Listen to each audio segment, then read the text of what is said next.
Qalilan saeutik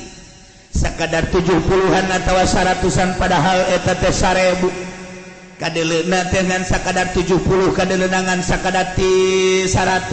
nu pertama ditinggalikeun kadeleuna 300 kabelah dieuna 200 kabelah dieuna mah ku Gusti Allah ditinggalikeun teh terlangsung ka sahabatna tadi mah Kangjeng Nabi kuari mah sahabatna ditinggalikeun ku Gusti Allah rombongan Quraisy teh hanya sekedar 70 kakerot sahabat kabeh paling loba 100 anu sieun kabeh ge sahabat sekat habis musuh Allah sekedar 70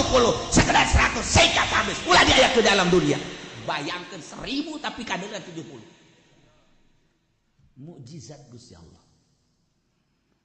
dumanta kiai lamun geus kataekan hizib baharna kiai geus kataekan hizib saipina kiai geus kataekan hizib nasorna ketika manehanana aya di lapangan perang da jelema 1000 kadeureuna ngan ge 2an tiluan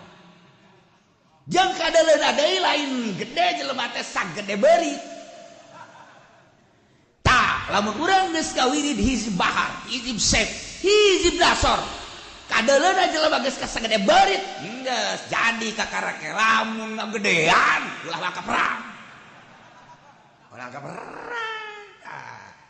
debatak tunggu komando waliullah lamun lain waliullah bisa perang liilai kalimatillah kudu ahli Allah perang napasna naon ieu napasna teh ieu mah perang mah limbah jawara turunkeun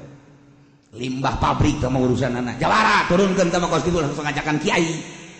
bebolokot teh kiai tungtung nama untung henteu teh kiai bloon teh kiai